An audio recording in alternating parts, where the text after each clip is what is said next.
Good afternoon, music fans. It's Rick Beetle Bailey here with my Mid-Atlantic and LockedIn Magazine. And we are excited to turn the corner from summer into our concert season, and looking at the calendar, it's going to be insane.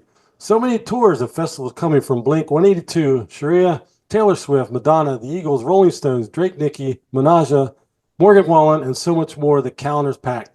One of the tours running through the U.S. that has locked in photographers eager to get to is Better Than Ezra tour. And after 3 decades, rumor has it that these guys put on a hell of a show. It's kicking off their headlining Legends of the Fall Tokyo Drift tour in the city that started it all, Baton Rouge. They're back for round three of their headlining tour in support of their latest project, Super Magic. And that got us thinking about the band. So we decided to reach out, get the lowdown on the tour, and filling us in on what's next. And singer-guitarist Kevin Griffin decided to join us today. So, Kevin, how's life with you, and are you ready for round three? Uh, Life is great. It's a beautiful day here in Nashville, Tennessee, where I live. Um, we started this Legends of the Fall tour, well, almost 3 years ago. It was only so we could get to year three and name our tour after the third Fast and the Furious movie, Tokyo Drift. That's the only reason, because we were like, it would be so funny if we had a tour dubbed Tokyo Drift, but we had to get to year three. So the first tours were so successful. Here we are. And if nothing else, the T-shirts from this tour are amazing. Great. Yeah, it looks like you got some great weather. I'm up here in southeastern Pennsylvania, and boy, the weather has been a little up and down here for us. But yeah, besides that, can you Yeah. give us a little background on, I guess, yourself, the band, and some of the members? Yeah, so Better Than Ezra, we've been around a long time. We had our first rehearsal in March of 1988, which is unbelievable. So we've been around a long time. It took us 7 years to get signed, but in '95 we had our first number one with a song called "Good" that probably everybody will remember us most by. And since then we've kept putting out music, always touring, and really the touring is what sustains us. We grew up, like I said, we were started in '88 in the southeastern part of the United States, where as an unsigned band, you could tour around in a van and support yourself playing music in all the different college towns. But the caveat was you had to be good and you had to entertain people. You had to know how to carry a show, and we learned that over many miles and many years. So here we are now in 2024.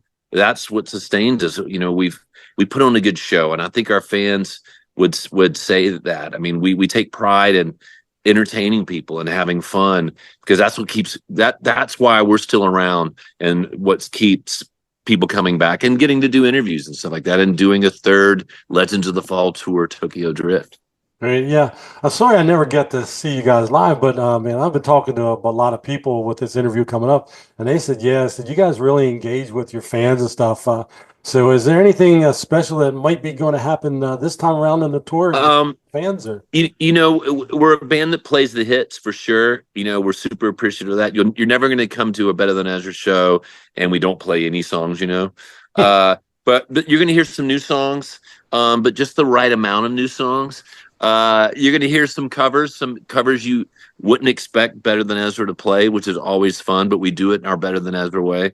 You see some dance moves that may be ill-advised, maybe some dance moves you don't want to see, but you're going to see those. And then there's crowd participation. We usually get somebody up from the crowd to play guitar with us, and that's always a fun thing to do. So it's a journey. It's kind of a cabaret show.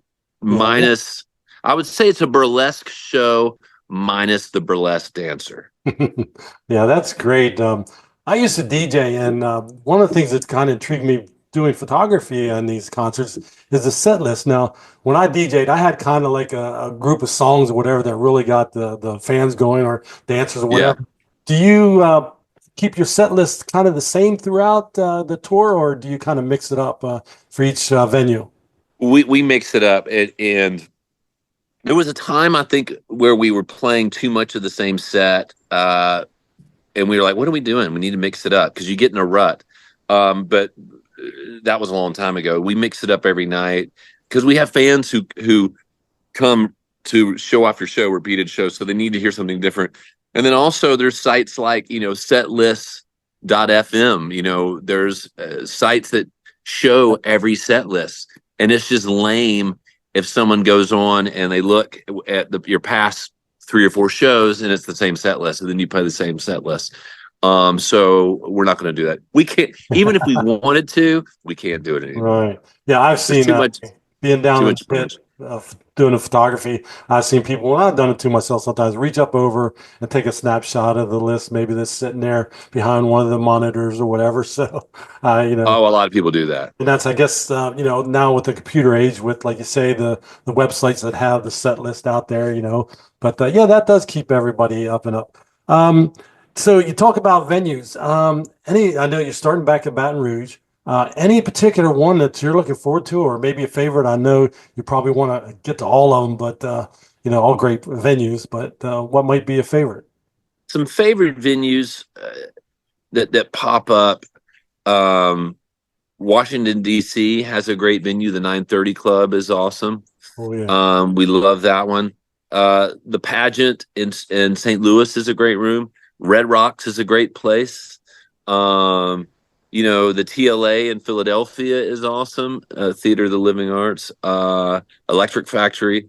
There's a lot of them, but maybe some of the big amphitheaters. Well, like I mentioned, Red Rocks is a special place. Right. Yeah, I've never been there. Plan on hoping to get on my bucket list, but You got it. Go see any show. It doesn't matter. yeah, Just the setting alone as a headliner. it just looks awesome. One little thing, I guess my editor had here something to talk about is rocking out at the Pilgrimage Festival. How would that compare to maybe like the Summerfest or other festivals you have done? Well, I started Pilgrimage Festival is special because I started that festival 10 Right. years ago. I had an idea to do a festival. Our first year, we had Willie Nelson and Wilco headline it. Then we had Beck and Hall and Oates, then Justin Timberlake and Eddie Vedder. And we've had Foo Fighters, Killers, Chris Stapleton, Zach Bryan.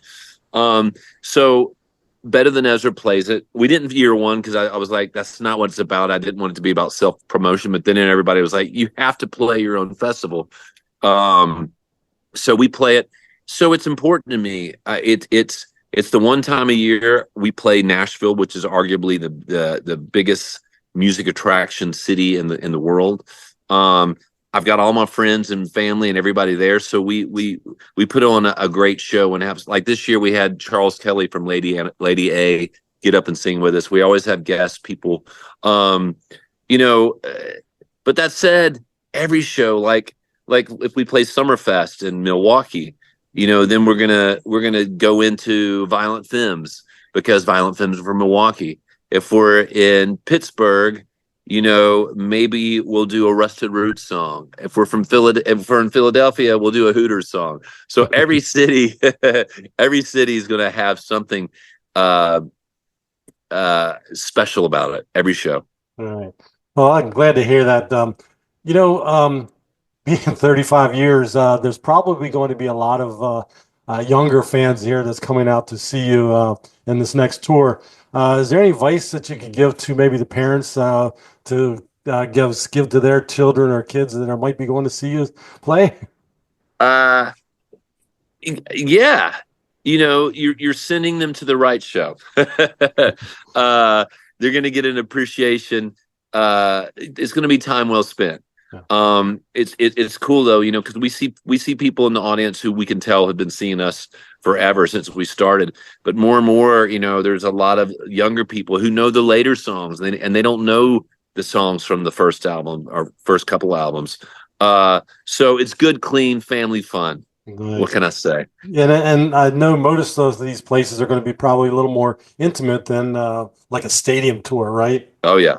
Yeah, so they get a little bit up closer and get a little bit better view and stuff like that. So, well, thank you for stopping by. But there's one question, you got to ask. And Yes. is there any specific reason why that you cannot give our fans what the name of the band, why you named it what it is?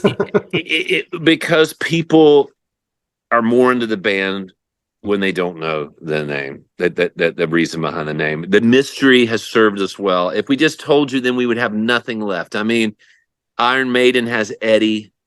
Rush has the devil pentagram. Better Than Ezra has what is the meaning behind her name, and we're gonna just keep that one little bit of mystery Hey, we appreciate that, and glad, hey, that like you say, that is one last thing that you can have a hold until forever. So people will forever. always kind of be intrigued about it and want to come out and see you. So we thank you for stopping by. Is there anything? I guess I should ask though. Is there any plans after the tour, or anything special that we haven't talked about? Uh, we'll be doing this tour. This is November through end of December.